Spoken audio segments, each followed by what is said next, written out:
Hello and welcome to the ROKER RAPPORT podcast in association with Vaux Brewery. It's the big fat pod of the decade. I think we've stolen that from somewhere, haven't we?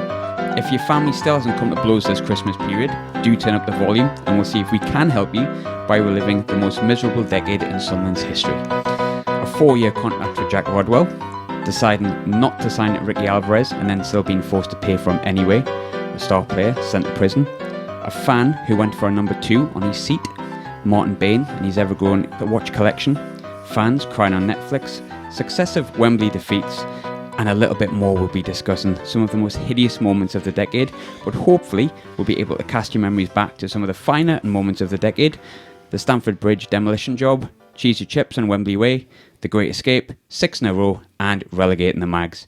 But first and foremost, let's meet our guest to discuss this decade. We've got fellow ROKER reporter Sam. How are you doing, Sam? You alright? I'm good, mate. How are you? It's nice to be in not discussing a defeat the night before or whatever. It is, isn't it? And it's in a much nicer setting. 10 years of misery instead. That's 10 years of full misery. It has been quite depressing, hasn't it, to be honest. Our next guest grew up on the mean streets of Brazil. He still harbours dreams of playing up front for his country. Former Sunderland captain Danny Collins, you alright? I'm good, mate. Thanks for having us back on. It's alright. Nice new settings though, isn't it? Nice and cosy in here. Candles on, you know. It's looking good. For those who cannot see, we're not in the uni studios, and it's we've got candle. It's quite romantic, actually, this, Danny. It's quite romantic. It's a living room, mate. We're in someone's living room here, aren't we? And last but not least, we're joined by massive lads fan and top flight time machine and Athletico Mince man, Andy Dawson. You alright, Andy? I'm alright, yeah. Thanks for having us. I spoke like I'd known you for years there. We've just met, haven't we? I feel like we have, yeah. And again, thanks for bringing us into this beautiful, cosy environment. It's lovely. It's a wonderful setting. Feels very Christmassy. Why don't we just forget the decade and just talk about the nice, lovely settings that we have here? So we'll go all the way back to 2009-2010 season. We were pretty mint then. We started off the decade finishing 13th, which seems like really quite sad at the time. I remember being quite angry with that. Steve Bruce having his usual fall from grace midway through the season. Top scorer was Darren Bent with 105 goals, I think, if I remember rightly. And then things really got good in 2010-11.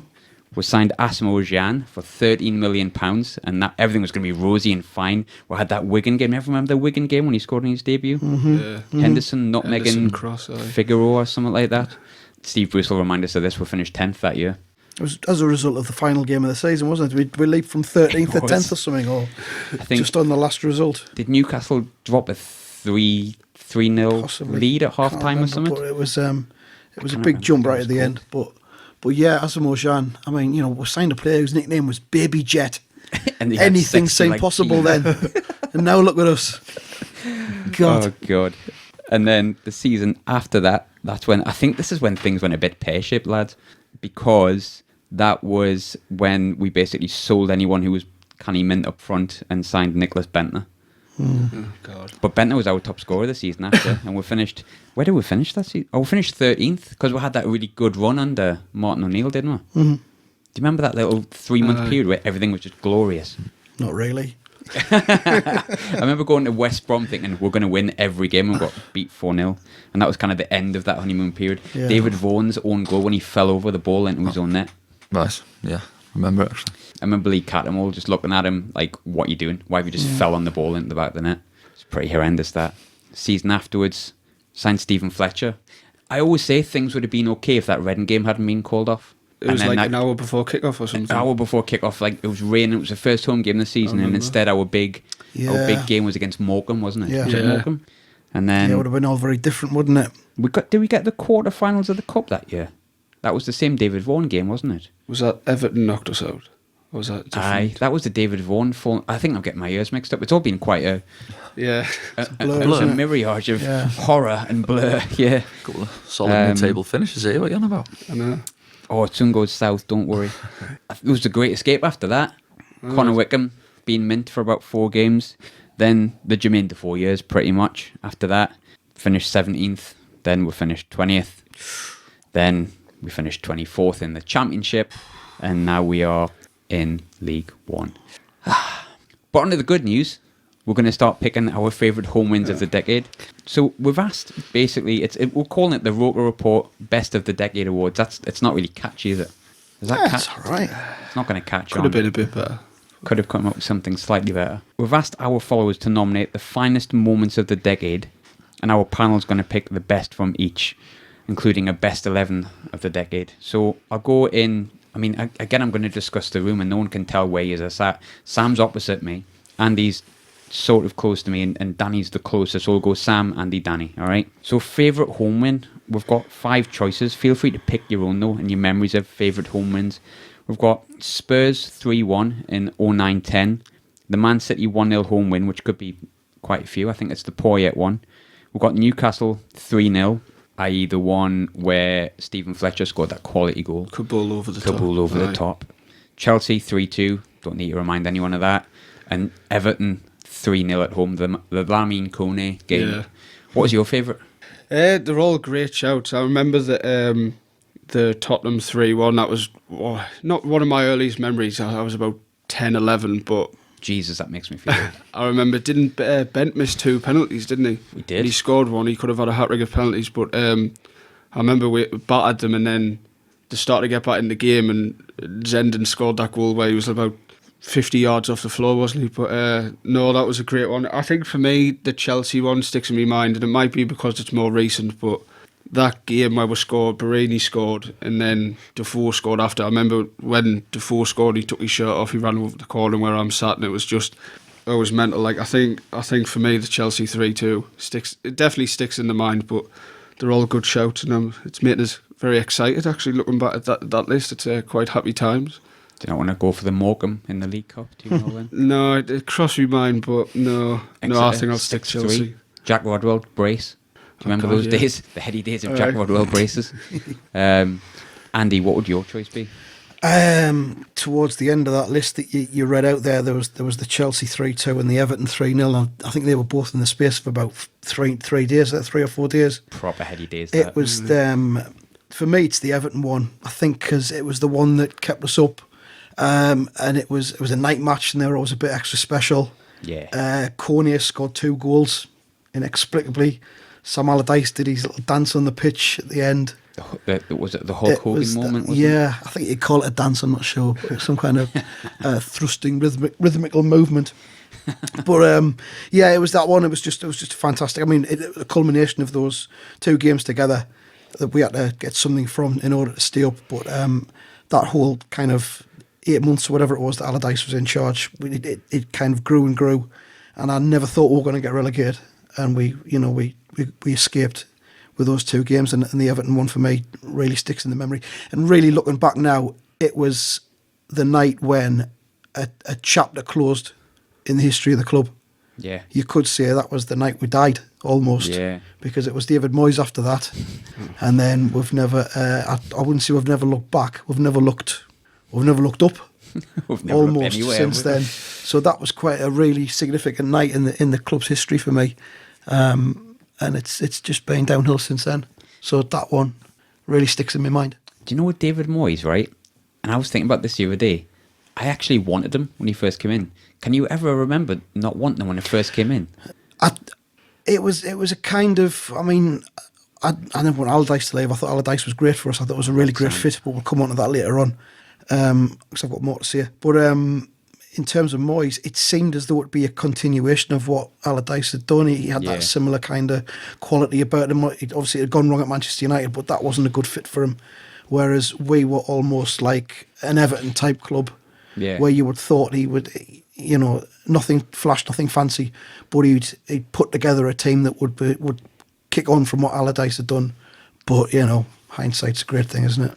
I just miss Jan Kirchhoff when I would discuss the Allardyce years. Yeah, I think probably the best player in the history of football. And the Villa saga as well. Oh no, that was a turning point as well. Deleted Instagram for about a month after that, just in case one of his stories popped up. So for me, it's the 3-0 against Everton. Yeah, Danny. Before you mentioned the list, the one that sprung to mind, I'd say was the Everton game. I was at the Chelsea, the 3-2. I think don't know if I had a game myself that day. I remember being at it. It was like a cold, foggy sort of game. Do you remember it? It was a damn game. A good game, obviously, came out on top. But the Everton one, I think I was watching that on the telly that night. Was it a Tuesday night game, I guess? Then, was something like that. But as you say, the circumstances, needing the points and to go out there and to get the win. Another one, the Newcastle game was that one, Defoe at the volley. Was that one that dropped down? Was that the game you're on We about? didn't. They haven't put it in there, but that was such a good day. Like, because I'm thinking about that. The sun was shining. Was that 1-0? Proper boiling. Yeah. 1-0. That was that, yeah, that was when it. Remember when Tim Krul congratulated him? He was going down the tunnel. I would have decapitated him if that was our keeper. You know what I mean? Like, Great strike, Jermaine. Yeah, but yeah, that one I say that obviously wasn't on the list, but that's another one that jumps out for me. Great dipping volley to win a derby.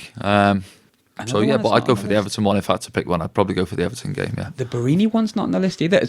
I think what they've tried to do is make sure we don't just choose stuff in Newcastle like time and time again. But the Newcastle, for me, the Newcastle 3-0, the one where Kabul's a little dink ball through. They battered us for like 45 minutes, but then hilariously Colaccini got sent off when he shouldn't have been sent off. But I remember just for the entire week, I just wound people. Definite red card. It was malicious.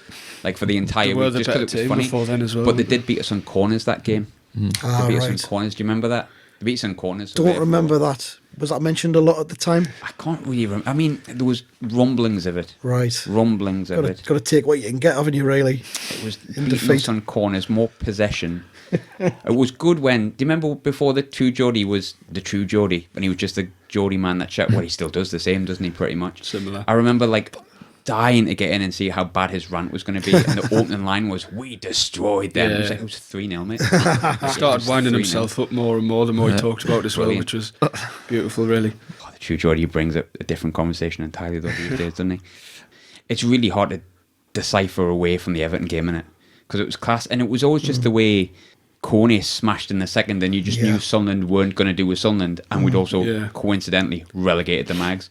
We just lashed it in from 2 yards out, and you just thought, you're watching this knowing what's happening to you. And I know things have gone full cycle, and they'll probably don't care these days. Well, of course they care. We got relegated twice, but they didn't do it. I think I'm going to have to go Everton. Who got the third goal that night?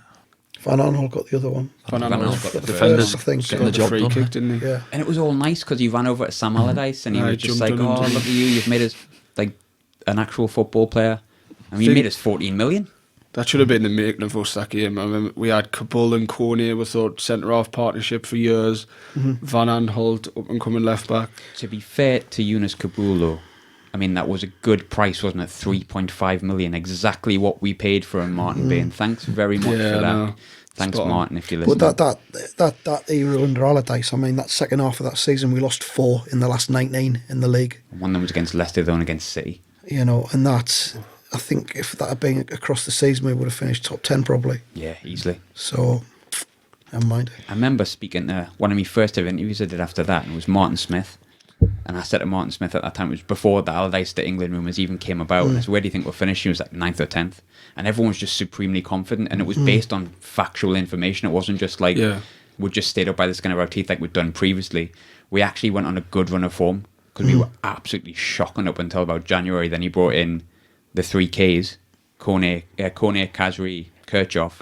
I mean, Kirchhoff was Rolls Royce. Think of that team, though. It was like trying to turn around an oil tanker, really, wasn't it? It was never going to happen from the minute he walked into the door. But the results at first were bad, but then you could see what was happening and what he was doing, and he was getting us solid at the back. And results came from that, and confidence came from results. And if we had another season, then who knows where we would have ended up. Winning the league. Wouldn't have gone down. Definitely would not have gone down. I was so supremely confident at the time. Jesus, God. Favourite away win looks decent. It's littered with games against the Mags. But you will just beat them all the time. But favourite away win, I'll go back to you, Sam. We've got a list of 5, and they're all really good ones. There's loads of standout ones, though. And feel free to mention your own, such as Rochdale away was decent last year. I don't care what anyone says. Rochdale away was class. I had such a good time at Rochdale. We were going to win everything at that point. Shirt over his head. Shirt over his head. Aye. Big Mickey Luff running on the pitch. Aye. That was a good day, that. 2010-11, we've got Chelsea 3-0. We've got the Paolo Di Canio 3-0. We've got the Gus Poyet 3-0. We've got the Man United League Cup semi-final. And we have the last-minute win over Newcastle at Christmas time. How do you choose from them? They were all class.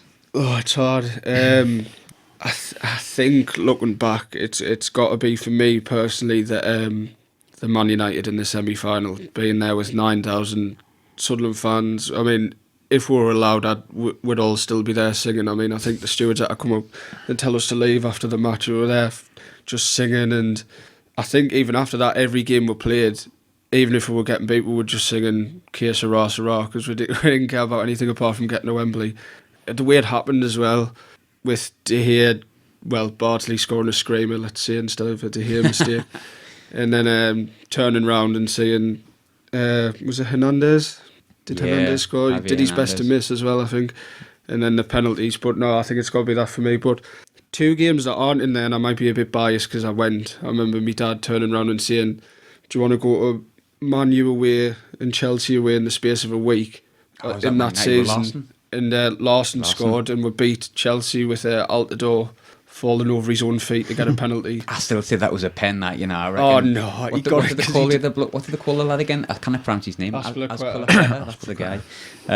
No, I reckon he took his legs. I reckon it was filthy. I still think he got it because he didn't know what to do, so he just kind of panicked and fell over. But no, There's great play from Josie. Isn't it? The decade Josie Altidore. There's a conversation. You know, I still like him though. There's something about Josie Altidore that I just don't dislike. He did offer something, to be fair. I don't know what it was. But comedy value. Yeah. Do you remember that time when, I think it was when everyone just gave up? We're totally deciphering off here, but it's fine. It's Josie Altidore chatting it. West Ham at home, and he had a decent game away at Liverpool and got a 0-0 draw under Poyet, because we drew about 16 games 0-0 that season. It was like Jack Ross's 1-1 was Gus Poyet's 0-0. And then, I can't remember, I think it was Jody Gomez. I remember when Jody Gomez played for us. He put the cross in, I think, and it was 2 yards out from goal, and he fell over, nutmegged himself and handballed it all at the same time and gave a foul away. And I remember everyone just didn't even shout, they just went, go on! Nah, never going to happen. It's just not happening. It's like, it's one of those moments I remember, a bit like, and I'm sure this was in I'm sure this was in the decade. If it's not, it's fine, fuck it, it'll be alright. Do you remember when we sold Darren Bent, we signed Stefan Session and played him as a striker, and then Danny Welbeck was consistently injured, as he is still, and we were left with one striker, and everyone said, Brucey, don't go with one striker, it's the wrong move, because we're going to get injured, you can see it coming. And I remember we drew 1-1, we got back to 1-1 against Wigan, we'd gone about 12 games without winning, and Jan was bursting clear through on goal, and he pulled it with his hamstring. Yeah. And I remember the entire stadium going, And then Jordan Henderson went up front and scored 2. Mm-hmm. I mean, and then Bolo Zenden came in the team and Bolo started scoring. But I just remember the audible groan of everyone just going, I remember that game, actually. Brucey, we told you this was going to happen. Because Welbeck had went off at like half time injured. And I think we played with Sessegnon up front for the next 4 years, something like that. Yeah. Brought in Bentner for a bit. But anyway, we did decipher off a little bit there, didn't we? Your favourite away game, Andy? It's not on the list and it's not even an away win. It was the 0-0 at Arsenal under Advocat. Oh, it was a 0-0 win, that. It was a 0-0 win, which kept us up, I think. Definitely a 0-0 win. Again, it was a night match, and we were just under the cosh for the whole 90 minutes, but it was a masterclass in defending. Pantilimon won it in goal. Pantilimon was in goal, yeah, and it was just so good, because I love watching defending done well. I mean, it wasn't necessarily done all that well. Some of it was, last-ditch, desperate, throwing yourself in front of the ball stuff, but, you get such a buzz from saying that. Sebastian Cortez had a stormer. And for it working out, it's so good to see. I can't remember if that was on the telly or not. That was. I didn't know if it was on the telly or if I'd seen it via other means, but definitely watched it. And yeah, it was another one of them where you kind of thought, this is written in the stars. It's going to work out okay for us. And another one with that game as well, because we had that game in hand. If we got a point, that meant we were mathematically safe. But the Mags weren't. I think it was Newcastle and Hull. That was just going into the last game, wasn't it? Became the Steve Bruce when he came on the telly, and he was like man at a funeral. Hi. Yeah. You've everyone seen that video, haven't they? When he's just like, hi. I don't know who he was speaking to, because he's just so sad. Hi. That was game, that. I mean, the obvious ones, the semi-final at Old Trafford, because that was for me as well. My son was 6, I think, at the time, and he just really started to support the club, and to watch that with him, and then get to a final and everything was fantastic. But that Arsenal one was brilliant. It was something else. In some ways, the semi-final at Old Trafford was better than the final for me. Oh yeah. People talk about Wembley, man, saying how great the day was, 100%. But we got beat. So to me, it was like ultimately we got beat. Yeah. The first half at Wembley was fantastic. Oh, it was great up until because we went in, 1-0 up at half time, and we were all saying we're not going to win this, so let's just enjoy this now. And we went off in search of copious quantities of booze at half time, because that was our celebration, really. Yeah. We're 1-0 up. Call the game Let's off. celebrate this. That'll Yeah, do. stop it now. Yeah. It was like the flip side of when, you know, it was funny though about the semi-final. There's a lad I've sat next to for years, a lad called Barnesy, right? And he's really negative. I mean, most Sunderland fans I found are negative because we're being battered. Got to be. Yeah. You've got to be. It's like, and when it went in, when Hernandez scored, I mean, I was about 6 rows down because Bardo scored. Yeah. So I'm crying, and then I'm simultaneously crying again because like Hernandez had scored. And I just found, like, I was crowd surfing from Barnsley's goal, and I somehow found Barnesy, who was about 6 or 7 rows in front of us. He went, "Oh, you're right." And I was like, "Aye." And then the goal went in, and I was like, "Oh, and that." And he went, "You would have took that 5 minutes to go win on pens, man."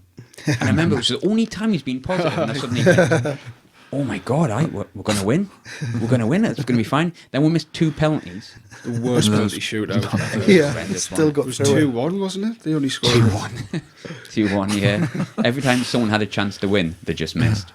Basically, it was whoever missed the least. Welbeck hit someone in the crowd or something, didn't he? It was Welbeck put it not over one the for bar. the neutral, like. Phil Jones still travelling. Hey, this is it when you've got Phil Jones taking a penalty for you in a shootout. It was all the defenders, wasn't it? It was like You know you're Phil in Jones, trouble. Raphael. Raphael, Januzaj took a terrible one, but he was only about 12 at the time, Oh, wasn't he? Januzaj. God, Januzaj. I seen something the other day with Januzaj, and it was like an old photo of like, "You don't need to come back, Cristiano. We have a new hero." And it was like made in like 2011 or something. It was like Can you Januzaj. remember the hype? God, I hate Januzaj. He scored 2 at the stadium, didn't he? You know, people, he gets away with it, Januzaj. People talk about Rodwell and that, but Januzaj, man. Guess it because he wasn't ours. Do you know what I mean? Yeah. I don't think he scored. Did We've he? got I to think he give him scored one back. in the cup, but I don't think he actually did anything for There's us. a moment of the decade when he cropped out on Instagram the Sunderland badge from his training kit when he posted that on Instagram. It's like it was a photo of him in an Adidas training kit. Just cropped it out. Adnan. And then he scored against England, didn't he? In the World Cup. They did, yeah. Yeah. Oh, aye. I said to the Welshman, No, your favourite game I of the remember decade? it. Yeah, obviously a bit of a cliche one, but the one that sticks out, as we mentioned before, probably the 3-0 win. Paolo in charge when it, and Vaughan got the third. Paolo's away and he was sliding on his knees and that, and Sliding on his knees. making a mess of his suit, and yeah, that one sticks out for me. I'd go for that one. Backfields. But obviously, I think the 3-0 at Chelsea as well. You know, it's no mean feat, is it, going down to the bridge and winning down there? But the one for me is beating your local rivals and on their own turf, and the third goal, great strike from Vaughan. So. Oh, that game, that it would be, to be honest, as much as it's really hard for me to go against the League Cup game, because it was class, and it's like the celebration was the best celebration I've ever had. Beating Newcastle 3-0 in their own backyard, because I remember the 5-1, obviously. I remember I went back home and I watched that match of the day. I thought, I'm going to feel the pain of this, because one of these days we're going to get those bastards back. And when we did, and when I remember just like it landing to David Vaughan and me thinking, oh, there's 10 minutes to go, we could still concede 2 here. Go into the And corner. the lad next to me, he's like, oh no, I was like, go in the corner, and some guy Sats up nice, isn't it? Cess was running forward and went, just go for it, go on, Cess, go on, murder him. And I thought, no man, take it in the corner, you idiot, take it in the corner. So he gets there and then he passed it, and I think it took like a deflection. Eventually it goes to David Vaughan, Yeah. and like the whole end just went shoot. And the minute he shot, you were just like, oh my god, he's done it. Yeah. And this guy next to me like did this little jig. And then I remember just crying for 10 minutes after like the full time whistle, just because I was just happy. I was just like, you're gonna feel what I've felt for like 25 years, you bastards. And I remember going back to Central Station because I lived in Glasgow at this time, and I got this. I think it was about the 6:30 train, maybe 7:30, and there was a guy sitting. Do you know where Boots is now? In Central Station in Newcastle, there's a bloke sitting there, and like I don't think he knew his own name. He was just asleep. He was just gone. Newcastle shirt on, gravy stains the lot, right?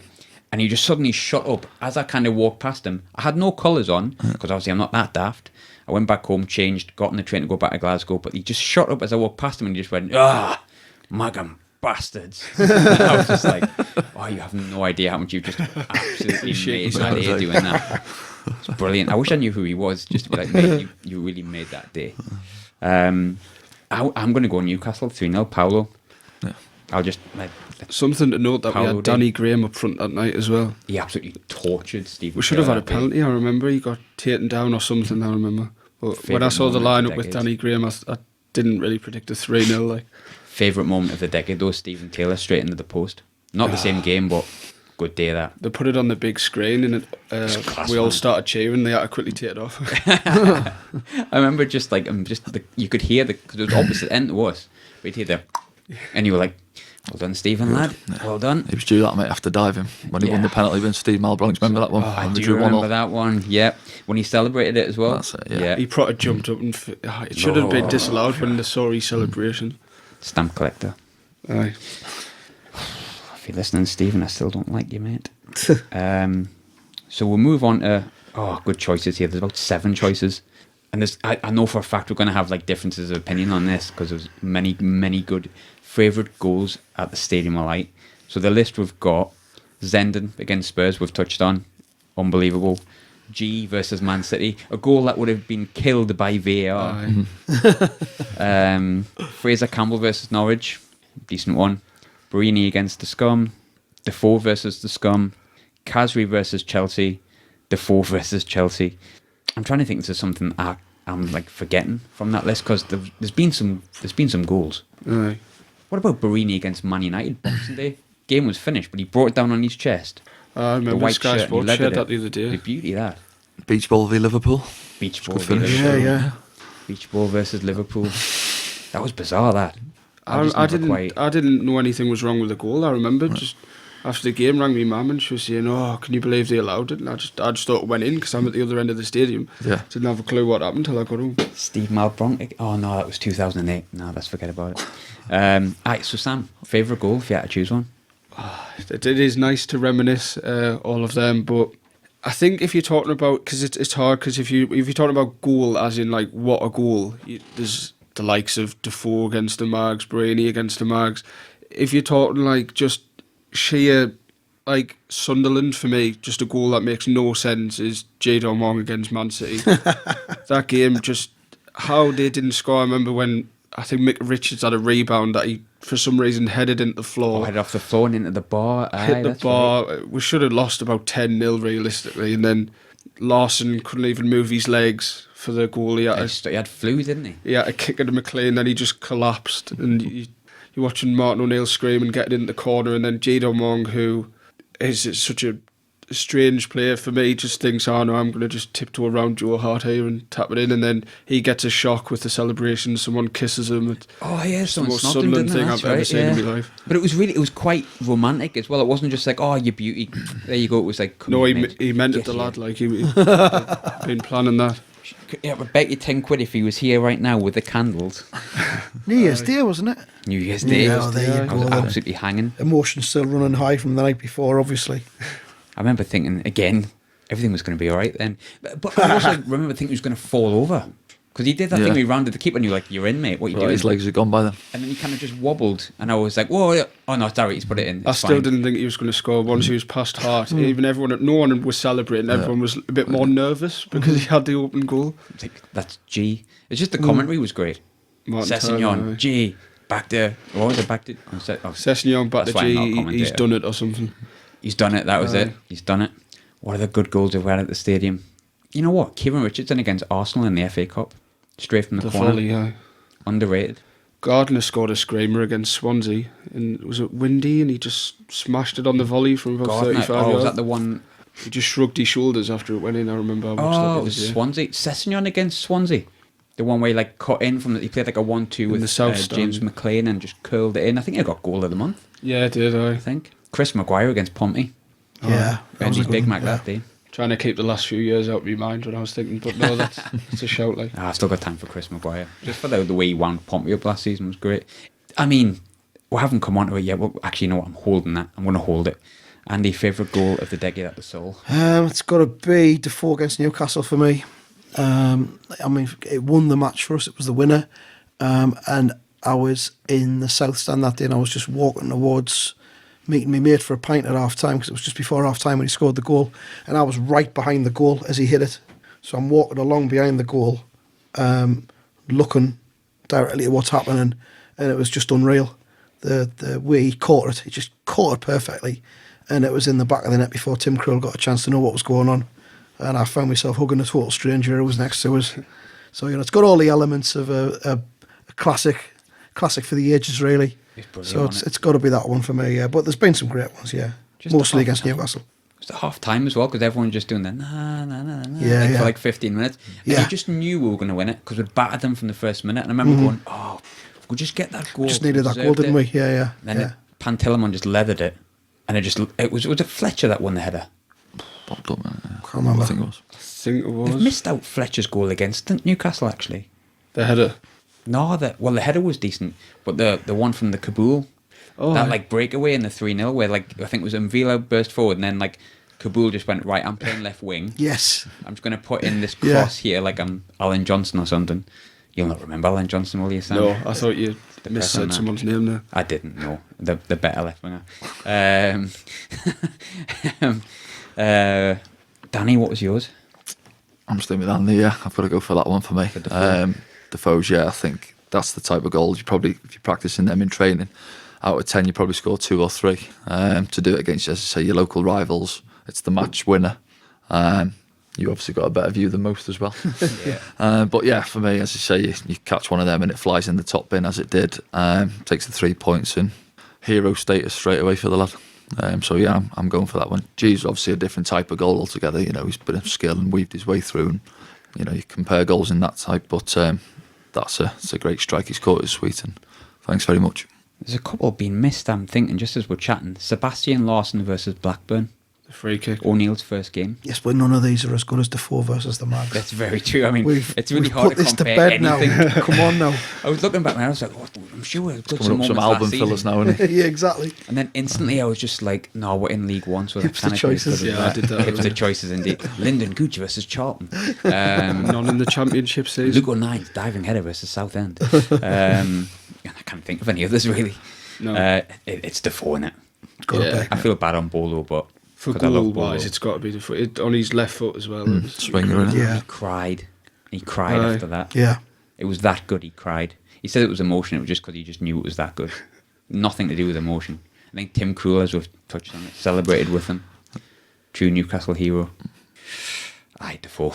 Yeah, I'm gonna have to go with Defoe. Like, favourite away goal is littered with Seb Larsson. I think I know what it's going to be for me though. Yeah, before we go into away goals, what about Catamol home goals? Because every Catamol home goal was good, wasn't it? Even like that one against Walsall where he kind of put it in from, I think it was Walsall last season, where he kind of like brought it down on his chest and volleyed it and it hit about 7 players. From a He still corner got the or goal. something. I'm going to change that. No, not Defoe. I'm going to go for proper hipster goal. Catamol versus Plymouth. Pick it out. There I go. Lee Catamol, Plymouth. Because Lee Catamol, Plymouth. Actually, I kind of go for that. Because me and my wife broke up about 3 days after that. It was quite depressing. It's tainted. It's tainted. Got me divorced. That. Thanks, Lee. Thanks for that. We'll go with Walsall when I was still happily married. Welcome to my life, lads. That's a new Welcome to my topic. life. Sending your divorce calls. Was it adultery? No, Lee Catamol scored against Plymouth. Oh shit. Swiftly moving on. Favourite away goal. Nedamon Ua against Chelsea. Seb Larsson versus Liverpool opening day of the season. Seb Larsson versus Arsenal. Davy Vaughan against the Scum. Bardo against Man United. Lee Barry versus West Brom opening day of the season. And it's made an appearance. Barini against Man United on Boxing Day. It's hard with the away days, isn't it? Because it really depends. The goal depends how, like the strength of how good the goal is depends on how really drunk you actually are. Yeah. Like there's been many goals where I've been like, what a free kick, and it's literally just missed everyone and gone in the bottom corner. We're missing Gardner against Wigan as well. That would have been mine. The free Absolute kick. screamer that. That would have been mine. David Vaughan against Wigan. David Vaughan against Blackburn, going back to the home goals. Yeah, David Vaughan against everyone, pretty much. I love David Vaughan. Not as much as Jan Kirchhoff, but I love him. Very, very different in looks, though. It'd be quite a partnership. Completely the opposite. I don't want to like have a go at anyone in terms of like looks and that, but Jan Kirchhoff, this beautiful, tall, 6'4", blonde, Vaughan, 5'1". 6'4" German. David Vaughan, 4'2", midget with. He's a bonny lad. Sam, what's your favourite David Vaughan face? No, what's your favourite away goal?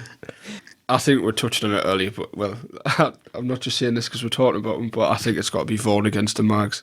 Just obviously the day you never think we're going to. Back then I never really thought we were going to beat them ever. VAR would have ruled that one out, no? Yeah, he was offside from the pass, wasn't he? VAR would have ruled that one out. that would have so pleased VAR didn't exist in the last decade because It this would have been carnage with this depressing, wouldn't it? podcast, wouldn't it? It would have been such a No, dead there podcast. Do would you have remember that been no G-Dunk? G. Oh no, we didn't. That didn't happen. Do you remember that? No, that didn't happen. The best offside goal ever. Yeah. What was your favourite offside goal? Oh, I don't know. Where were we?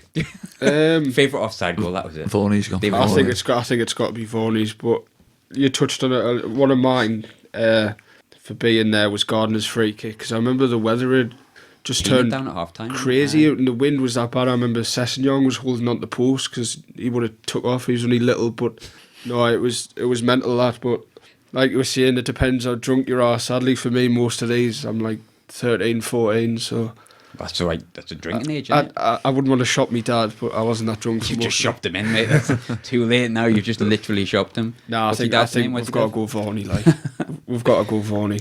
It's got to be Vaughan. Aye. What about you, Andy? Some good ones there. I mean, Anua at Chelsea was fantastic. Again, like the J goal, it was a bit of a comedy goal. But I'm going to go for one that's not on the list. I'm going to describe Wembley as being an away venue, even though it's neutral. And I'm going to say Barini at Wembley because I was there. It was the first time we'd scored at Wembley since '73. And the place was just bouncing when he put that goal in. And it was a brilliant finish as well. It was a brilliant finish. You know, don't underestimate how good a goal it was.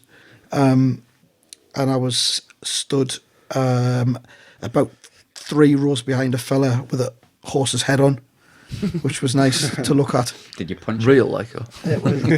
Yeah, so that was great. Yeah, it's got to be that one for me because just the whole occasion around it all. So there we are. Talking about Wembley goals, that'll be the same, I would say, in away goal. If it's not the Stadium Light, it's away from home. And I know people are going to be like, oh, that's so small time. But I've never went as mental as Aidan McGee equalising the Checkatrade Trophy before realising, shit, we haven't won. Yeah. And then just being like, all right, we're going to get beaten now, aren't we? We're still in this. Everyone went through them sort of hugging, going mental, and then everyone's faces suddenly dropped off. Oh, no. The best we can hope for is a penalty shootout. And it's the Checkatrade. Yeah, exactly. Yeah, Oh, that Takes was the like gloss off it a that's bit, still it felt great at the time. Yeah, but yeah. that was like the Champions League final. Just scored in the last minute at Wembley in the Johnson's paint. It was class, that though. Like, that was one of my favourite moments as a Sunderland, because it was like, it was just everyone just cared about Sunderland that day when it wasn't really the competition. It was just like Sunderland's at Wembley. it was just the crack, wasn't it? Just the weekend away and everything, Trafalgar Square. And it was just a good day, good crack. and same score a couple of goals. Sold and out Pompey stadium. fans really riled me up that day. I had nothing against Pompey last season. I didn't even care about the Netflix thing, and like, sorry, Netflix and all that kind of stuff. And all that. I didn't even care about that until we played Pompey in the Checkatrade. And the Man City game, right?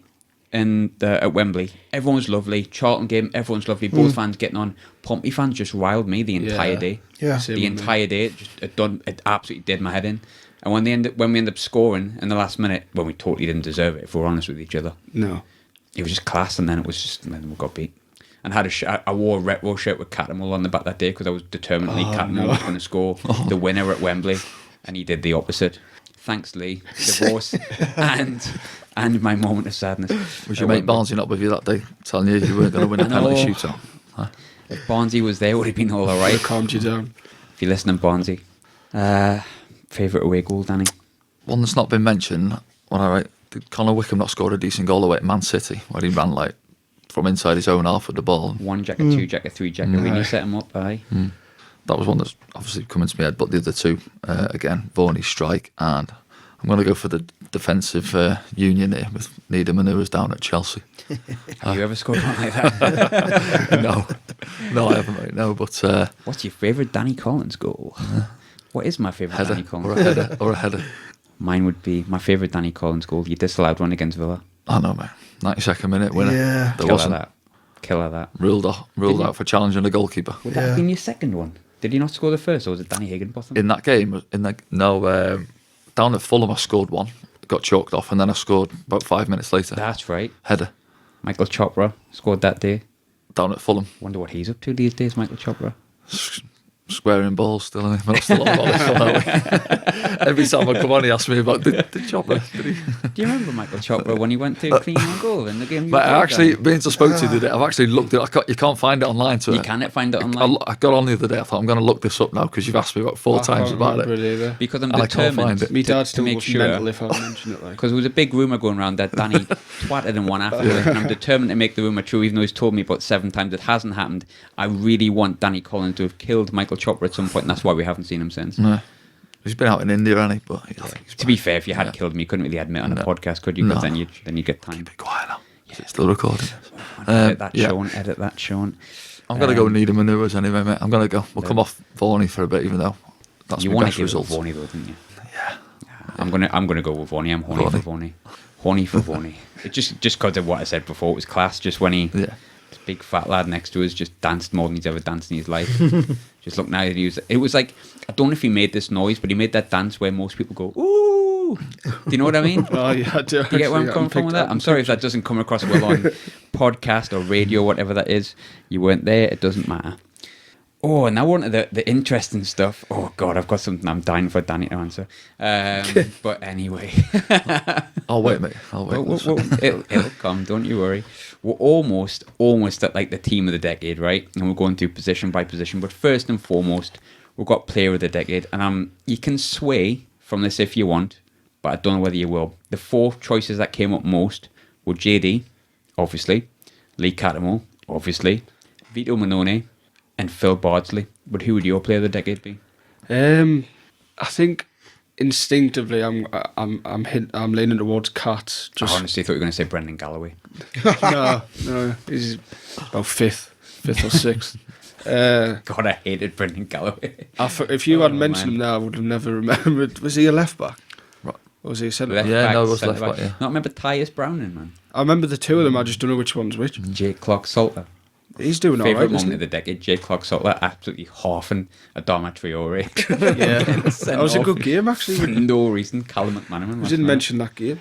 3-3. When he went and like mugged off Tony Pulis, and Tony Pulis was like, "What are you doing? Who are you?" All right, you played for us, and yeah, that's right. Anyway, what was the player of the decade? What was your favourite Danny Collins goal? I don't know if I remember any, to be honest with you. Did he score against Villa or West Ham? 2 against Villa, mate. Someone in claret and blue in the south stand. Vaguely remember the only home goal that was, mate. Yeah, Villa at home. I remember your mistake against Plymouth. Did you not mention that one? I mentioned it many times. Just about five times more than the Chopper incident. What people don't realise is I have a Danny Collins shirt at home from ALS still, so you were forgiven in the end. I've chucked it in the bin now, like. It's creeping now, isn't it? Yeah. It's awful to watch. Where were we? Claire? Was it Claire? I think Cattermole, just because he's been through everything with us. Obviously, it's not like he's achieved loads of promotions or whatever. He's still... Just loads of relegations. Came down with us, but he sort of...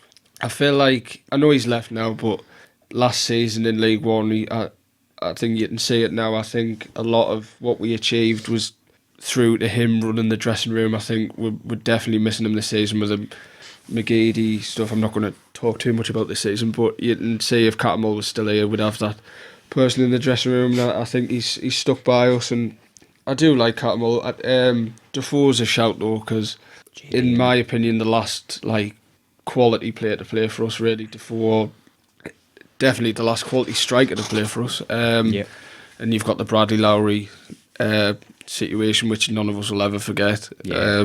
Football will never forget. So between them two, who's the other one? Bardley, got to mention. Bardo and Vito.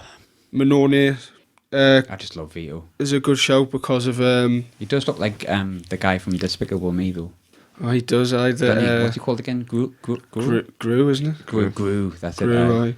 No, he gave us memories, obviously, getting us to Wembley and stuff. Bardsley's a good shout, but I think I'm going to go with Cattermole just for sort of sticking with us and being a leader we've always sort of needed. And he always... I feel like Danny will know, like, fans up here, sometimes a crunch and tackle can be celebrated the same as a goal, and I feel like Cattermole always represented that, and he knew that, and he spoke to the fans well, and he brought us all together, really. So I'm going to go for Cattermole for that reason. Andy? It's a good shout. I mean, Cattermole's he's kind of like the the figure that's always been there through the ups and downs of the decade. It's not really been ups and downs, it's been mostly downs.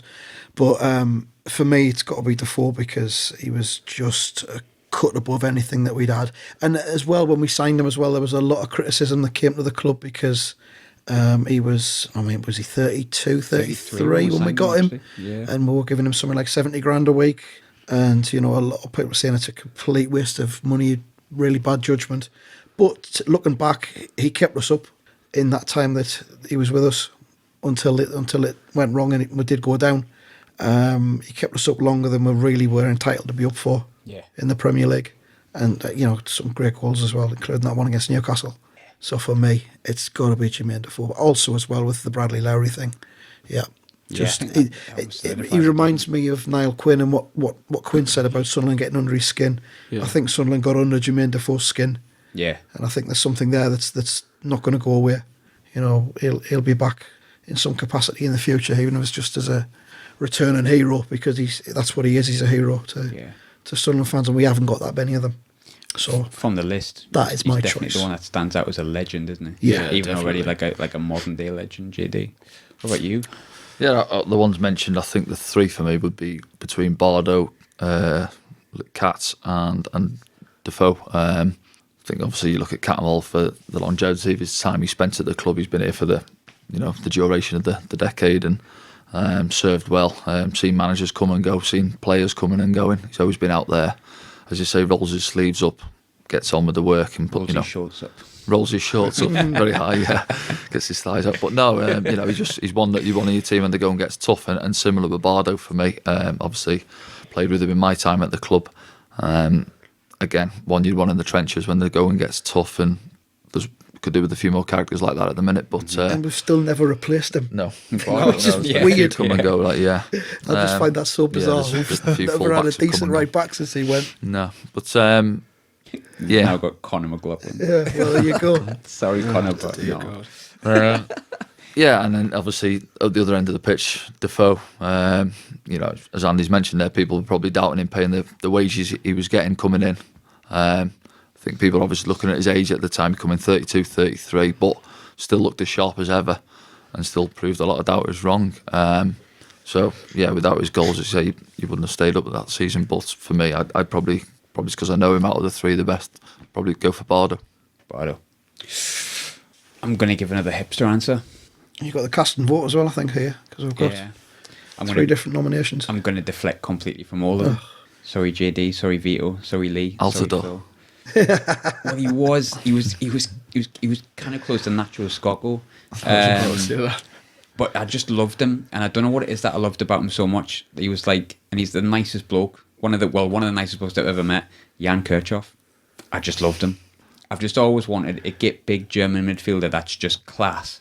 And I'll never forget, even though we didn't win, which was like the first time in ages, the game at St James's when we wore the green strip, and up until he conked out like he always did in the 60th minute, he just absolutely pissed all over their midfield. He just like every time they tried to go forward, he was like, "No, get fucked. This is mine," and just played like this perfect ball. And that ball he played to Defoe, I think it was in the Arsenal game when we drew 0-0.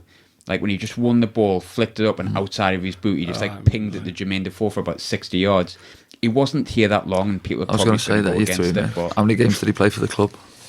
Because you've mentioned him. I looked it up the other day. Thankfully, Google will tell me.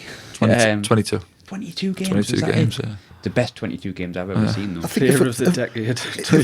As well, gone for quality over quantity. While we're talking about cult figures, well, can I chuck in John Mensah?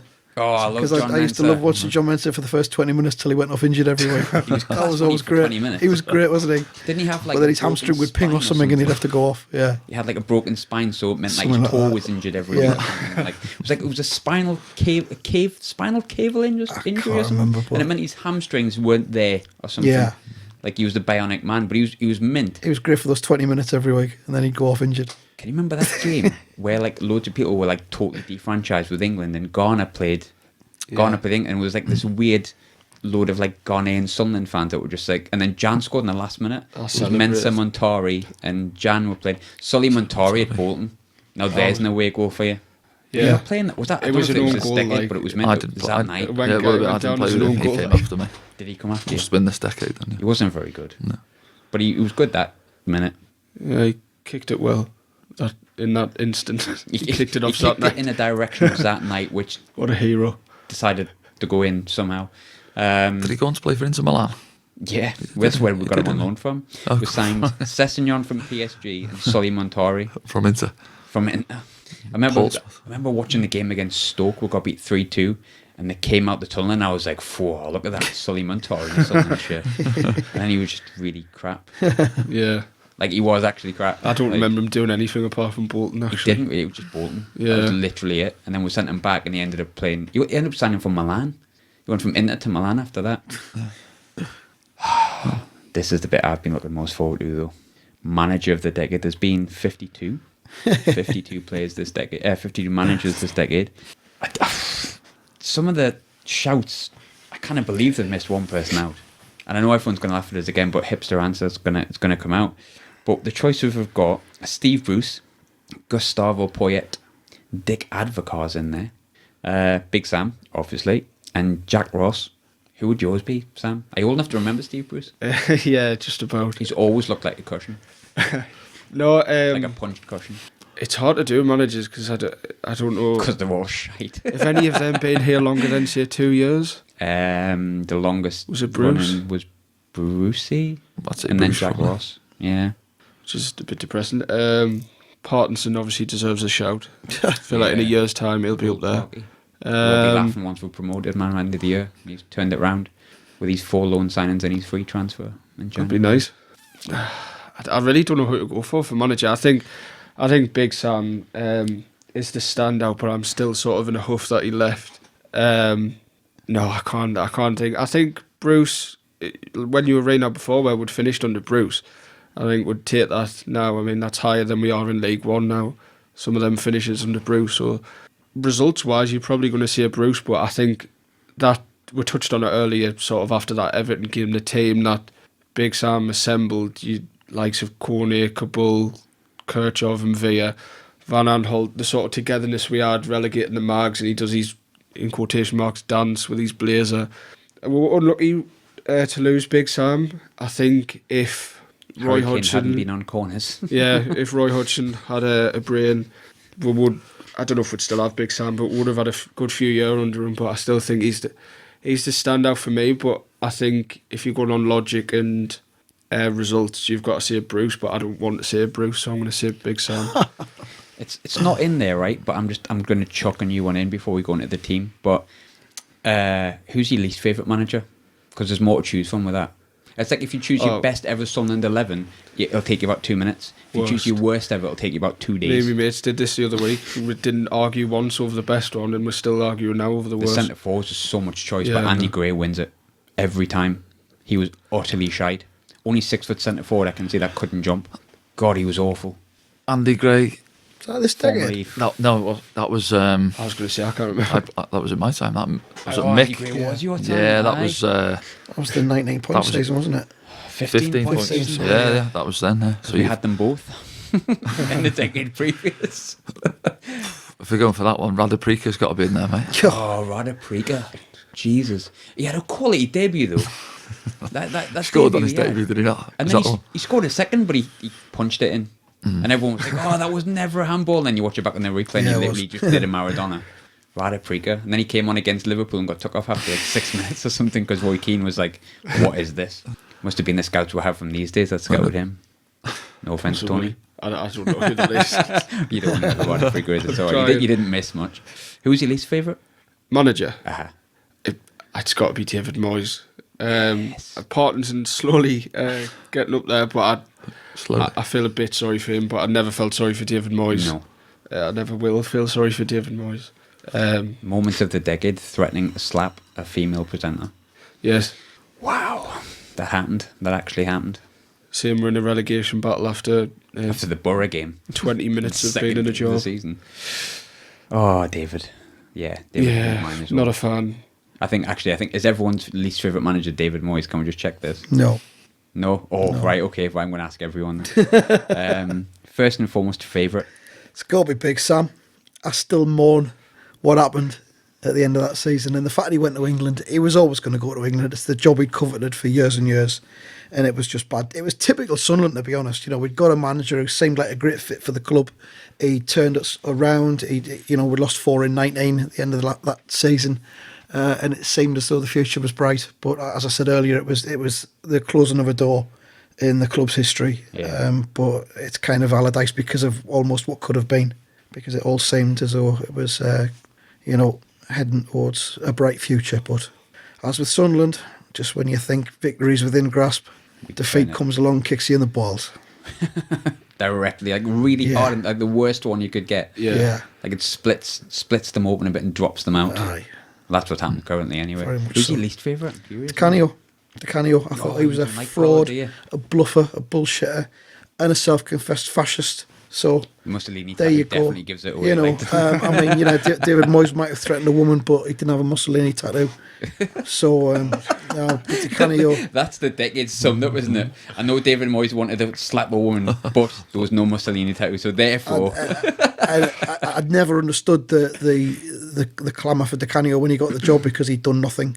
He's done nothing since, which I think is really telling about who he is as a manager, maybe as a man. yeah. And I think we all got caught in a bit of hysteria for a while. I liked him when he did his mad stuff. He's a confessed But lunatic. at the same time, it was like the way he went on in that Newcastle game was class because we were beating Newcastle. Yeah. Like after a while, it was a bit like when by the time we got the West Brom game, you were like, right, Howie, mate, just win games, right? Can he just win? He just Well, stood on the that pitch West and- Brom game was it? We played 4-4-2 and we had a centre midfield pairing of Larson and Vaughan. Yeah. That's not going Jack to win you Colback was matches. at left back, wasn't he? Gardner was Yeah. at right back. Yeah. Kieran Westwood in goal, keeping out Mignolet. Was he keeping out Bardsley was persona non grata by then as well, wasn't Oh he? yeah, Bardo was out. And yeah. Cattermole. Cattermole been Cattermole frozen out as came well. on against West Brom, but Nah, absolute bluffer. everyone that I've ever spoken to that played under Paolo, it's like they take a deep breath before you go. So the time Yeah, under they Paolo, won't know what they apart from tell you. Bardo, who didn't take any breath, he just went right, okay, bang, straight in. Danny, who would your favourite manager be? Well, if you're looking at all the stats and stuff to go with him, obviously you'd go Brucey. He was the one who sold me to Stoke. That just No, went in the no, air I- there, didn't it? Yeah, no, I didn't. No grudges or anything, this happens. But Danny's lying. obviously, didn't they have a finished 13th and 10th under him? You didn't mention it. Like, No. Then you go down the list. Where do you go from there?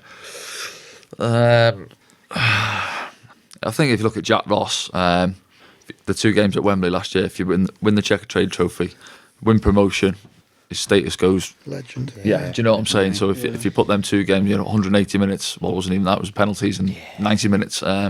He wins both of them, then he's a cert for that slot. But then, we're still in League One at this moment in time, so that's a tough one, really. Again, I've played under Sam at West Ham. Good character in and around the change rooms with the lads. He likes to laugh and a joke with the boys, but at the same time, when it's time to switch on and get to work on the training pitch, he's got that other side to him, which is a good trait to have, and the job he done as well in keeping him up that season. So probably go for Sam, actually. I feel like I'm just like grasping hipster answers now, but like I really like Gus Poyet.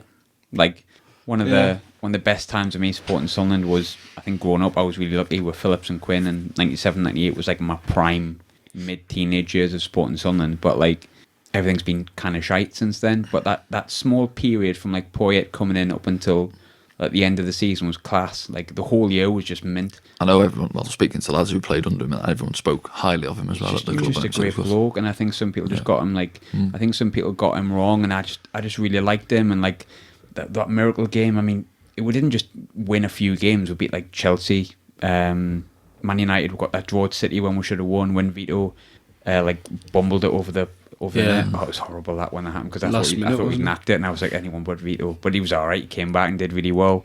I would go Gus Poyet. Yeah. I'm Took kind us of to Wembley. You tempted. can't underestimate that, can you?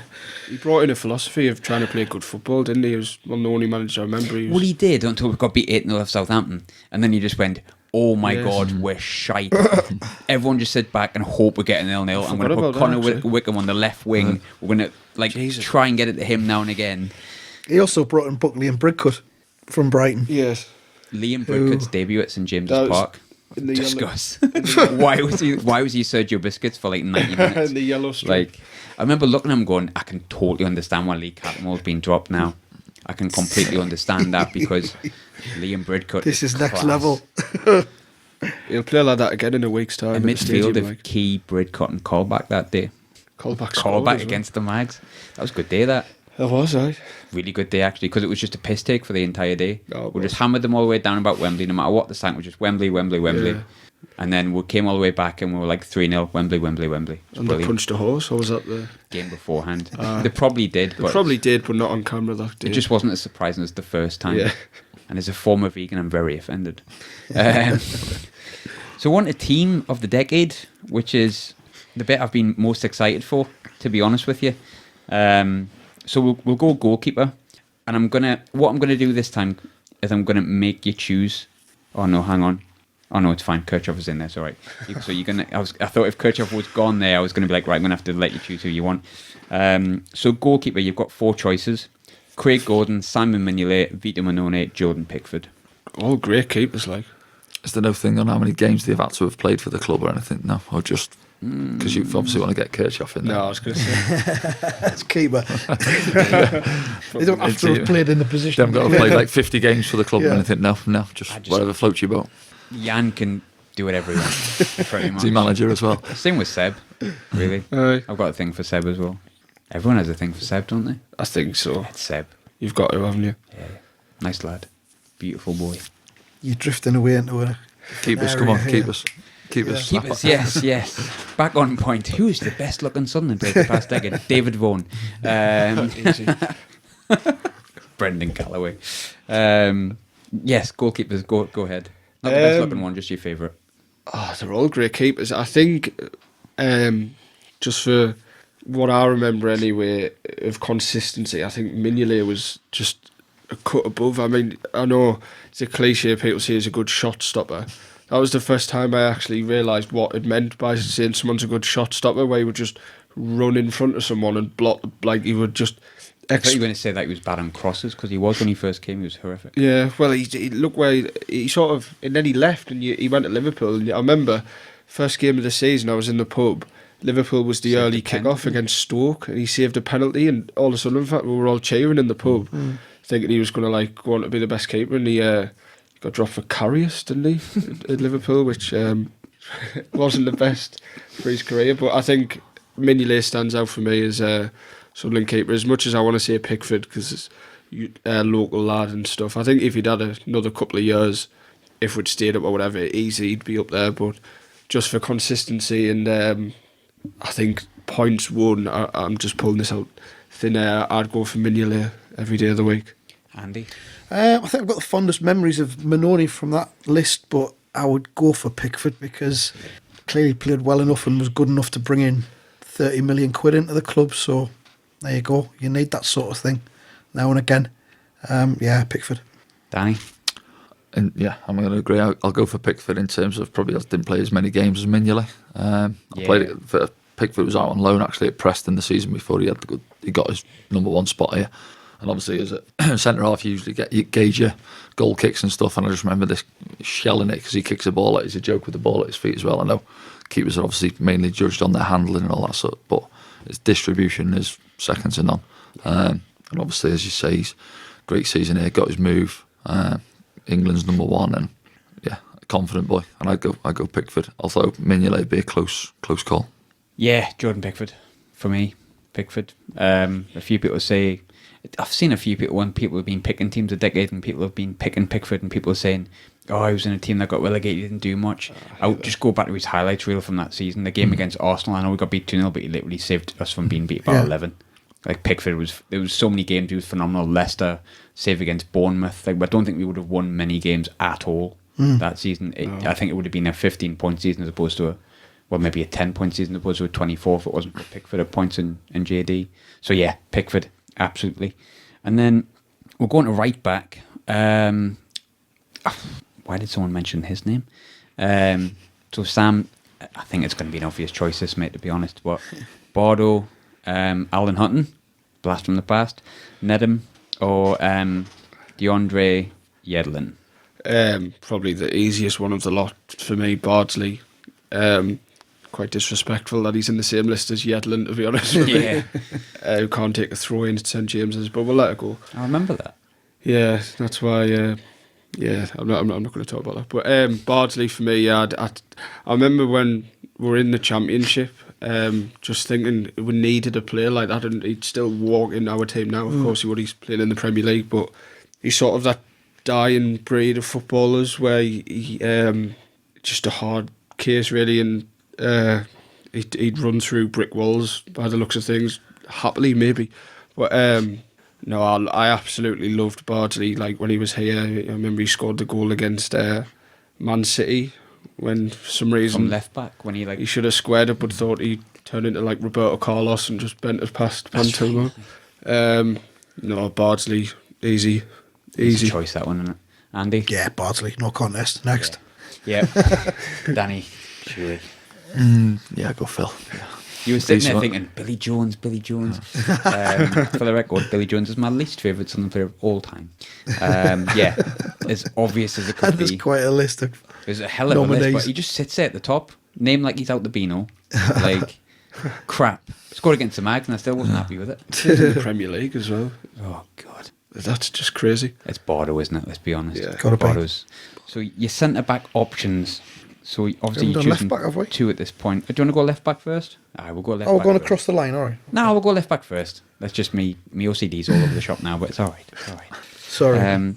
The left back's a bit more hotly contested. Remember, for years we didn't have a left back. I mean, technically we didn't because we didn't own half of them.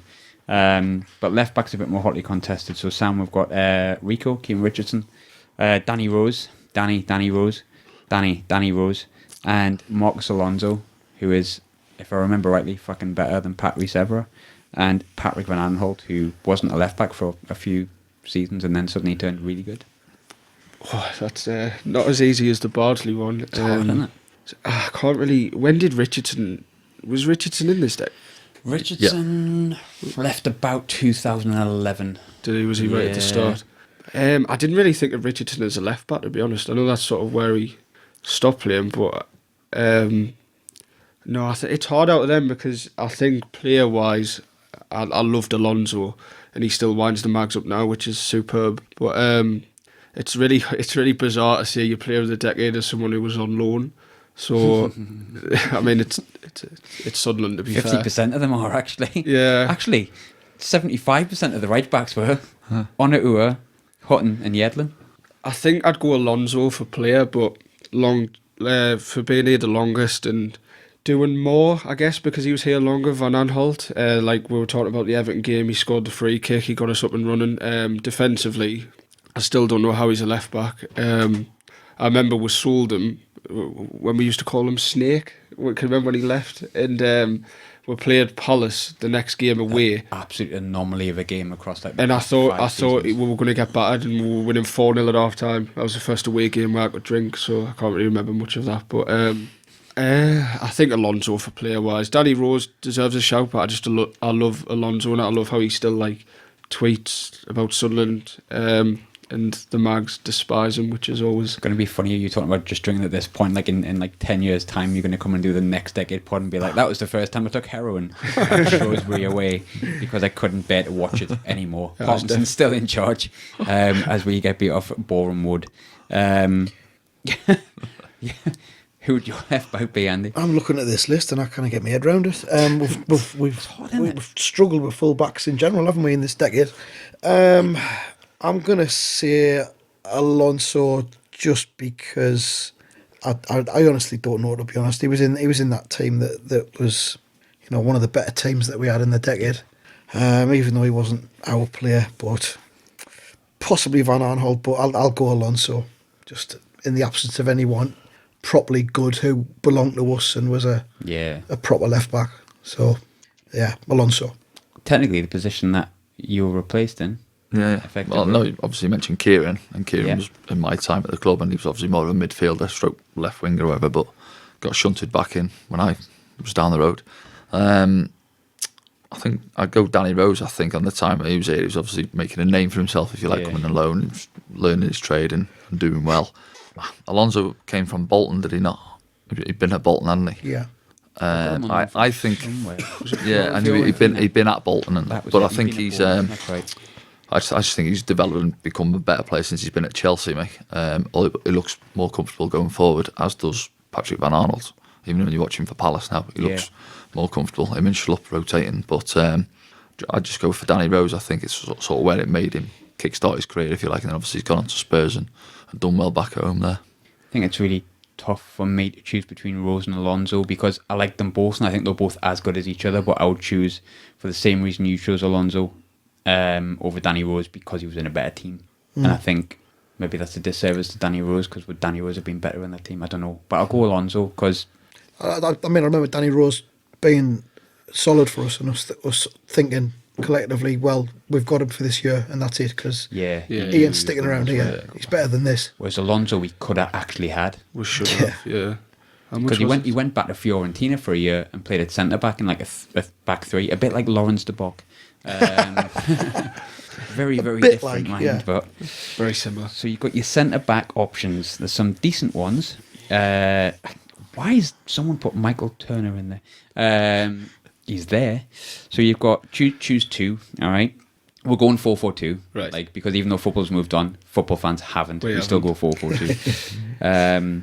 Which means you've got like attacking midfielders on the left wing, basically. Right. So you've got Michael Turner, you've got John Mensah, Anton Ferdinand, John O'Shea, Wes Brown, Sebastian Coates, Yunus Kabul, and the good Lamine Kone, not the bad one. Not the bad one, not his brother. I think one that stands out for me, although at the time I remember particularly people around me didn't rate him, and it was John O'Shea. I think he played quite well for us, even in the years where it was obvious he wasn't not good enough, but he wasn't fast enough or fit enough to play every game. He'd give it his all, and he was actually a really good reader of the game. It's just unfortunate that his legs had sort of gone a bit. I think he's sort of the player that we're expecting, obviously lower level, that's what we were expecting from Ledbetter. It might not have panned out the same, but that's sort of the same player with... That's a bit of an understatement. I was trying to be nice. No, I think the standout for me is O'Shea. I quite liked watching him. I've never felt calm watching Sunderland defence, after Danny, anyway. But too young to remember. O'Shea on the ball, I always thought he was alright, so I think O'Shea, and I do want to say Kone, but the sort of the bad Kone, yeah, I think Sambuca, good idea when you first started, bad idea. Yeah, no, I agree. It's crazy that was the same player who actually featured for us in the Championship, but I think for the other one I'd go Kabul. I love Kabul and Hoff just for that. One of the best assists I've ever seen from, as you were saying, he decided to play left wing and then not even sort of just play the easy pass. He just thought, well, I'm here now, so I'm going to go for it, and pinged it over the top of Fletcher, and for that reason he's hero status for me. So Kabul and O'Shea would be my two. Now fancy a Chris Coleman 5 at the back? No, I trust... Man with 6 kids, you know. I trust them that much, the two of them, that didn't do it themselves. Good shout. Andy? Yeah, I mean, we haven't been blessed with too many great centre-backs, have we, in the past decade? O'Shea stands out from them again. He didn't really do all that much wrong. He was unfortunate to be in a succession of pretty shitty teams under, a series of managers, but he was always there. He was a constant. So I'd pick him. I kind of want to just remember Kone for when he was great. Yeah. For those few months. And for when he completely bodied Yaya Toure against Man City. That was a moment of the decade. That was beautiful. So I'm erring towards Kone. I'll go back to Mensah again and have Mensah for when he was great before he got injured every week, and then Kone and come on as a sub after 25 minutes. That works. Danny, I'm going to trust your judgment, mate. Okay, mate. Well, John O'Shea. Yep. Definitely John O'Shea. Time at the club, similar to Cattermole, leader in the changing rooms. Seen managers come and go. Guess he looked after the changing rooms in his time here, and I'm going to put Kabul alongside him, I think. Close between the two. There's been mentioned Kone as well, but I think Kabul on his day. Both on the day, really, but Kabul for me, I think. Them two, with you. Yeah, I'm going to say, so far, the Sunderland, based on who we voted for, the Sunderland ROKER Report Team of the Decade is Pickford in goal, if I think that's right. Right back was Bardo, obviously. Left back, I think Alonso came out top. Would I be right in saying that? But we've all agreed with O'Shea alongside Kabul. Actually, you know what? Nah. It's going. I mean, yous have chose it, so it's going to be O'Shea and Kabul. But I'm going to take out O'Shea and put in John Mensah. For the 20 minutes he was on the pitch, he was class. But I think, based on overall choices, the back four reads as Bardo, Alonso, O'Shea, and Kabul. So we'll move on to left midfield with a bunch of people that kind of played left midfield. Oh, some choices in here. So you can choose one of each. You can choose, because most of them played on left or right midfield, so you can put them in any position you like. So choose your left and your right. Right. So you've got Steve Malbronk, James McLean,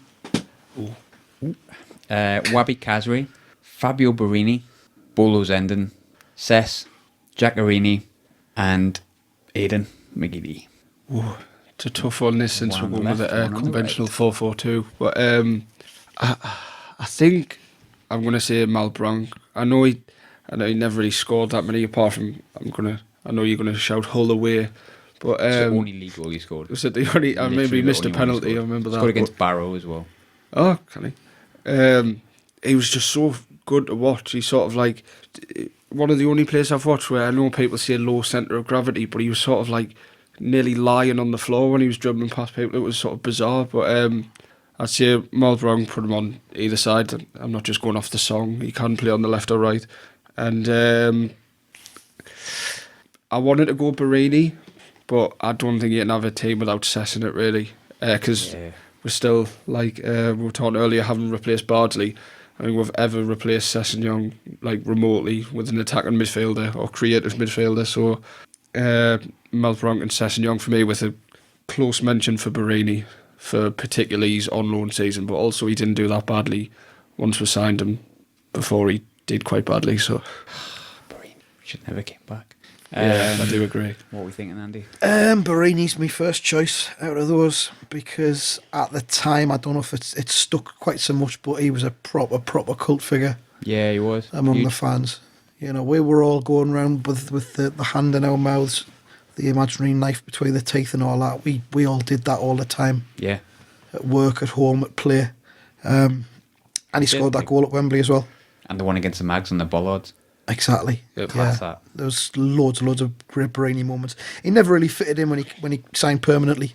It shouldn't have happened. We should have let it go. Nah, yes. And coming back, lived on the memories. But Barini's there. Second one, it's between Malbronk and Sessegnon, but I'll go Sessegnon because again I think he's an underrated player for us. Really creative. Got some really good goals, and it's part of Sunderland that's gone now. Yeah. One Skill player you like could that. say that gets you off your feet. I mean, McGeady does, but at a different level. Well, he did, but at a different assess when he got the ball. I mean, we were talking about before about that Newcastle game when he got the ball and he was running at Stephen Taylor. I know we've all watched that David Vaughan goal. We've already discussed it, but watch how much Stephen Taylor shits himself when Sessegnon gets it. It's brilliant. He's literally panicking. It's like, oh, nah, not again. It's brilliant because you literally see his little drop-ins as he's shiting himself, like marching back to his own goal. But David Vaughan done him. Sorry.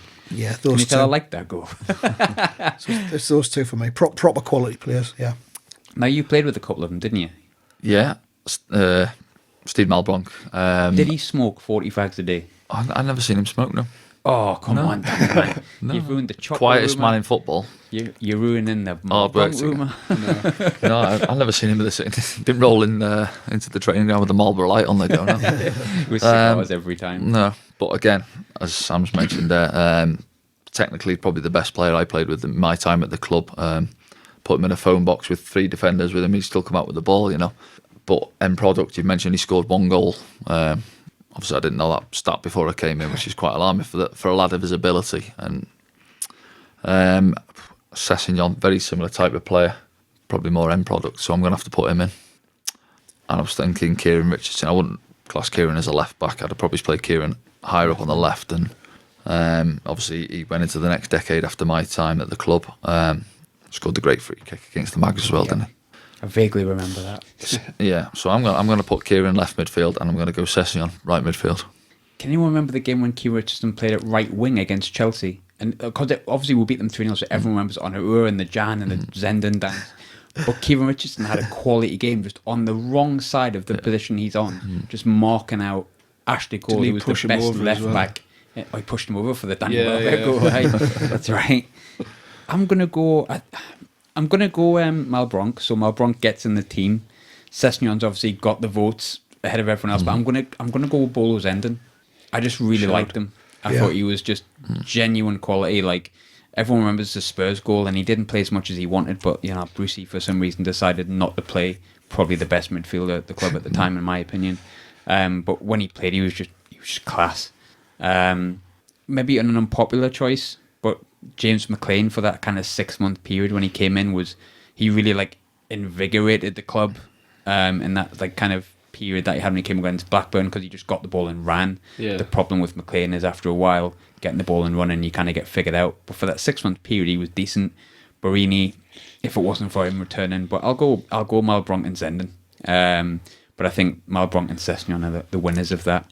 Midfield, there's a lot of good choices in midfield, Sam, right? So you've got Katz, Jan Via, Sully Montori, Key, Colback.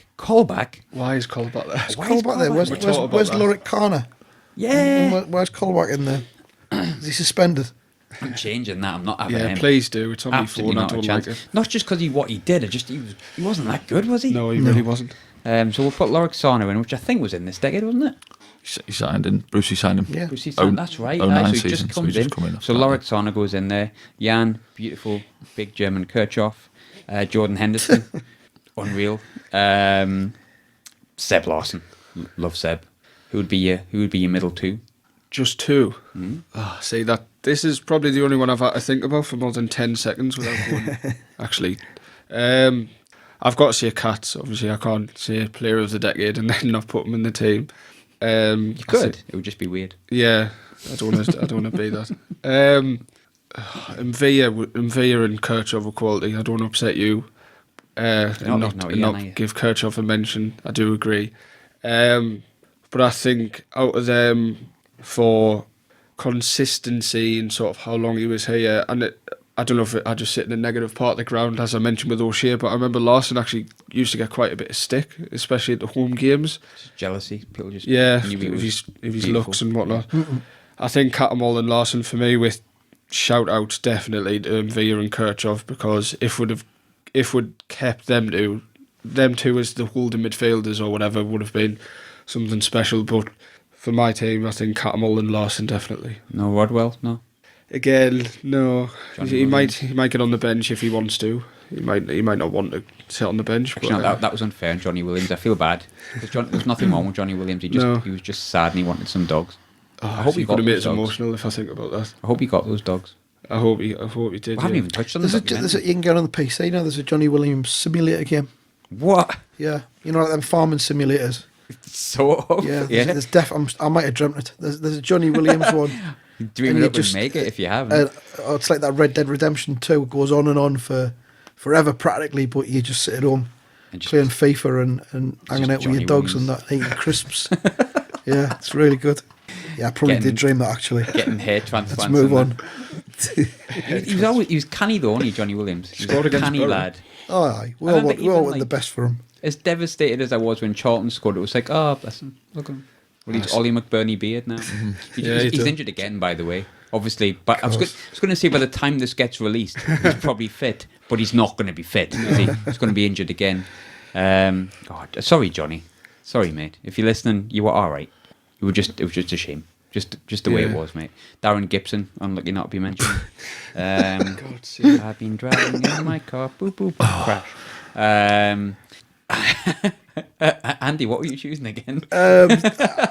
Sorry, I was just fixated on Johnny Williams there for a minute. Catamol got to be in there, really, hasn't he? Because just persistence.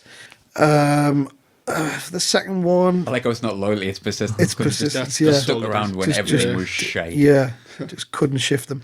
I'm kind of going towards him, Villa, because that season he had was fantastic, and I'm still, as I've said before, I'm still mourning that team. Oh God, Catamol, and Henderson had some great performances. He was obviously going to be something special from when he got into the team. I'm going to go Katz and Henderson. Good midfield. The midfield that beat Chelsea through North Stamford Bridge as well. Danny, you know some of these, don't you? Mm-hmm. So you're going to have to choose them, are you? Or are you going to go against the grain and upset you? No, obviously a few that's been better. Katz I'll have to slot in there again. time at the club and games played and etc. Good times, not too many. Bad times, plenty. But Seb Larson, I'll put in alongside him. Catchy ball winner type. Seb, technically, pick a pass, tidy on the ball. Put them two in there. Perhaps not the power and the big physique. MV will bring that to the team. Or one or two others could be mentioned. Christian Bassier. Oh, God, Christian Bassier, Jesus. You don't know him, really. Blank there, isn't he? Very... Yaya Toure-esque. Yeah, a bit like Yaya Toure. Better than Kirchhoff, or? No one. Big Jan's not got a mention here, has he, really? We're just everyone's waiting for So, Yeah. no, I'll go Catamol and Seb Larson. I'll go for those two in there. Cats and Seb. Cats and Jordan. Cats and Jordan. I don't think, obviously, Jordan just come into the team in my time, so it was at the end of that season, but he was playing out on the right-hand side. Yeah. He wasn't really a centre midfielder in the time when I was at the club, I cannot believe Yann Villa's not even been chosen, because my shtick all along has been hipster choices, and I was definitely tempted by Key. Then I remembered he's a mag, so forget that. I'm going to go with just two players who I think would be a really good look in midfield. Jan, obviously, you've got the kind of like brushed blonde hair, big blue eyes, very very tall, and then you've got Seb, who is just a stereotypical beautiful Swedish man, and I just think it would be a really good look in midfield. So I think by default, that means it's Cats and Seb in midfield, and Villa hasn't got one vote. I almost voted I'll for give him him. a shout. Mentions. Yeah, Yeah, I mentioned in I dispatches. feel bad about that. I think it's just because he wasn't around long enough. I think that's what it is. I think the longevity wins in this one. It does, I think. I He think should've- it comes into it, I think. Yeah. He should have been here for longer, but will not. So that makes our midfield Steed, Cess, Cats and Seb. Yeah, that's not bad. It's all right. Yeah, that's all right. Does a job, doesn't it? Yeah. Strikers, can't be much of a choice here. We've got Darren Bent, the Caribbean king himself, Kenwyne Jones, Danny Welbeck, Asamoah Gyan, Stevie Fletcher, Connor Wickham, Anders Hergel, Jermaine Defoe, and Josh Schmadger. Will Grigg missing? He's been removed. Don't know why. The sort of Wesley all. was grabbing on there. I know. Going against Gray and that. I know he's an arsehole. James but- Vaughan. He genuinely could have been. Oh, James Vaughan. You know what? Jesus. James Vaughan. I travelled. I did the full Scottish tour of St Johnson, which is a really not good place, if I'm honest with you. I'm sure the residents love it, but I didn't. I went to St Johnson. I went to bloody Livingston. Livingston's an hour away from the ground, right? Like when you get off, it's called the Tony Macaroni Arena. They call it the Spaghetti Hat. Which is brilliant, but it's a hell of a walk. And I did Hibs. We drew 2-2 against Hibs. Vaughan was crap. Livingston, no, you know what? I tell a lie. He didn't play. He played only against St Johnson, and he missed a penalty in the first 5 minutes, and we were 3-0 down within half an hour. My abiding memory of James Vaughan is that match when we'd done our 3 subs and he got injured. With about 10 minutes to go, and he ran around with basically with one leg. And No one really noticed. the only thing it could have achieved was to make the injury worse. And we were like, "Yes, go on, James, go on, son, go on." Turn that You grade could 2 be into a grade 3. You could be out for a month after this. God. He was 500,000 was spent on him. We got him from Bury. He was like top scorer, wasn't he? He cost double the price of Aidan McGeady. Oh, He's dear. got 24 goals in League One. I remember being like, yeah, but it's League One. Jesus. Now League One's really hard to get out of. Have him back now then. Really very hard, hard. isn't it? I am surprised Graben's not on the list, mind. Say what you want. We knew where the No, net I was. agree. If Madge is on there, If then I was you gonna can't say. be there. Fraser Campbell? No, not really. Time-wise. Oh, I liked Fraser.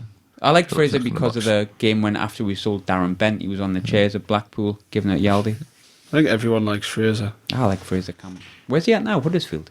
Oh, Back yeah. in his I hometown saw. club, isn't he? I think it's Huddersfield.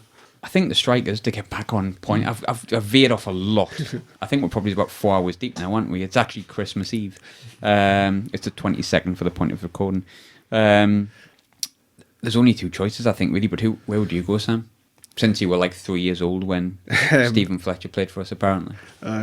No, you know how you sort of asked who you, well, you might not be, but everyone's got sort of their favourite Sunderland hero. And quite a lot of people's is either, well, usually Phillips or Quinn or whatever. the sad thing about mine is mine, I don't like to say it, but it's always been Darren Bent, because that's when I first started going, where he was scoring and scoring. But he was nothing sad about that at all. That's a lovely thing to say. thank you. No, it's nice to admit it, actually. But did you have the same feeling? I mean, you won't really remember it when Kevin Phillips scored against us for Villa, and I remember the whole ground just went, and like it was horrible. But when Darren Bent scored against us for Burton, it was like, you fucking arsehole, like immediately afterwards. I was once shouting that as well. So when Phillips scored, it was like, oh, we're shit. And it was like, oh, we're shit, and we're being relegated by the guy who left for more money. Allegedly. Allegedly not. Apparently he didn't, but... No, but I think Bent left around 2011 or something. 2011. So it's sort of hard to... Although we've included someone who was on loan, so why can't he get in again? I think for me, Jean and, well, obviously Defoe. Defoe was the one that... Well, I don't know your opinion, but I think he cemented his place. And Jean, or for me, since I didn't put him on the wing, Barini would have been a good shout for me up front, because I think Barini sort of deserves to be in there, or definitely one of the three substitutes. But I think Jean and Defoe for me. The sad thing is, if Madja had stayed and we'd got promoted or whatever, I think Madja could have really been that sort of young lad who we've got for years, goal scorer. So Fletcher deserves a shout. I remember when he first joined, he scored in so many games in a row. He was great before he got injured. He was. I remember, was it his debut, Swansea away? Swansea away, he got 2. Yeah, he scored a few good goals. He scored West Ham away, he scored loads, and then he sort of petered off a bit, but he's doing a good job still in the Championship for Chef Wade. No, I think out of that list anyway, Shannon, definitely Defoe, for me. Andy? It's Defoe, obviously, the first one. The second one, I've got to go with Darren Bent, even though it ended on a sour note. That time when he was playing for us was the best we'd seen anybody up, for instance, Phillips. And it kind of felt a bit like a blessing at the time, because Sunderland don't have players that score that many goals like Phillips and Bent went on to do. So even though it ended sourly, he was a complete hero when he played for us. So I'm going to go Bent. Absolutely. And JD. Danny? I'm going to go Jermaine Defoe, obviously. Yeah. And also I'm going to go Darren Bent. Bentley came in, Steve Bruce brought him in. I might say my last season, my last 3 games at the start of the season. Yeah. Bentley scored the first one, we beat Bolton 1-0 away, header at the far stick. I was there. Remember it, yeah. And he kicked on from there.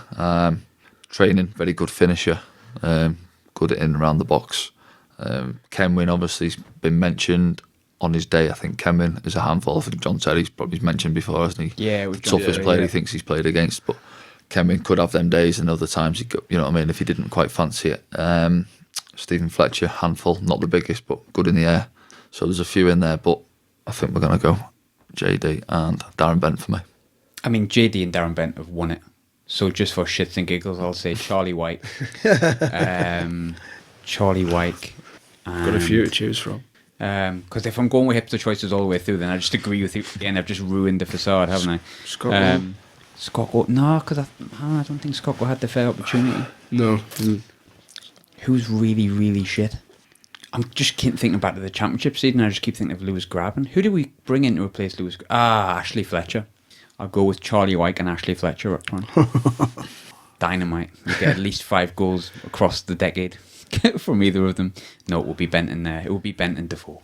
Right. So I think by choice of the experts that we claim to be, we've gone with the goalkeeper was Pickford, right back was Bardo, left back was Alonso, centre backs O'Shea, Kabul, right wing was Cess, left wing was Malbronk, Katz and Seb in the middle. I can't believe no one else chose Kirchhoff.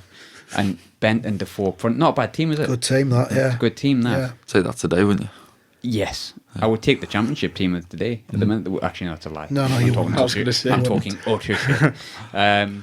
So before we sign off, because I think we've been going a good 4 hours, I'm going to ask your prediction, and it can be as outlandish and weird as you like, for where we'll be, or where you predict we'll be this time next decade.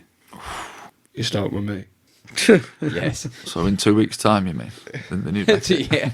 So we'll still be getting abuse on Twitter, I'll tell you that for now. I think the obvious answer is in the Premier League. Is it? The hopeful, I should have said. Have you started that heroin really early? Premier League The Rymans. The Rymans, yeah. We'll be at Wembley in the FA Vars. The mental thing is, I don't know, we could be top 4 in the Premier League or bottom 3 in League 2. I'm going to go the hopeful. It's Christmas, so why not say Premier League? Probably not under Phil Parkinson, but weirder things have happened with Will Grigg as our Billy Sharp. In 10 years' time, Will Grigg play that? 37-year-old Will Grigg. As the manager, and we'll go for Grigg as the manager. You've been playing way too much Football Manager, man. Kennedy Bakasuglu on the left wing. Andy? Well, I was watching a thing this morning which said 10 years ago Norwich had just lost 7-1 at home to Colchester in League One. Under Paul Lambert. And Southampton were 13th in League One. So anything's possible. So I think 10 years from now, Premier League minimum. Mm-hmm. We might be in some kind of intergalactic league by then, possibly. I don't know. No, I think we'll be back in the Premier League, and I think we'll look back and laugh fondly at the time when the owner of the club tried to hardball Dell computers. Oh God, that actually happened in this decade. Remember when everyone thought, our insurance salesman chairman tried to hardball Dell computers. Yeah, Hello, we'll look Michael. back and we'll laugh, and we'll still all be parasites, allegedly. Danny, I'm gonna finish on a positive Christmas spirit and all that. Was he laughing at? We've all been positive. Yeah. Everyone's been positive, and I'm just sitting there thinking, you're leaving me with like the really bad. No, ending. as you say, I mean, if we're sat here now at the minute, it doesn't look great, but sat mid-table in League One, think positive. Hopefully the backing comes in at some stage. The fans stay on board as much as they can, and the right man comes in and gets the club going in the right direction again. And top 10 in the Premier League. I think. Love it. Yeah. I think we'll be in League One. I think Max Power will still be in midfield. He'll still have one good game in 5. And then he might be captain permanently by that point. Aidan McGeady will be, do you know the McDonald's? I think Stuart Donald will still be thinking about doing podcasts, but not really doing podcasts, telling some people he doesn't want to do podcasts, but will do a podcast. Charlie will 100% still vote Conservative, and we might have been taken over by, I think we'll be taken over by the band Creed. You know the band Creed? I think they'll come into a lot of money. I was going to say that as well. And we'll come out on the pitch to My Sacrifice. And you'll just, like, as the players are, we'll be, I said we'll be in League One, but I think we'll be second in League One. I think we'll kick in on. We've been doing really well. I think Peterborough will be top because they always do that thing where they play really well. I think, and I don't want to be too positive here because it doesn't suit my demeanour that I've had throughout the pod. I think we might have a chance of signing Marcus Maddison by that point. And I think it'll coincide the signing of Marcus Maddison when he's 43 for £2.5 million his release clause, because Dara won't let him go for anything less than that. He's told us many times. Will coincide with Creed buying the football club.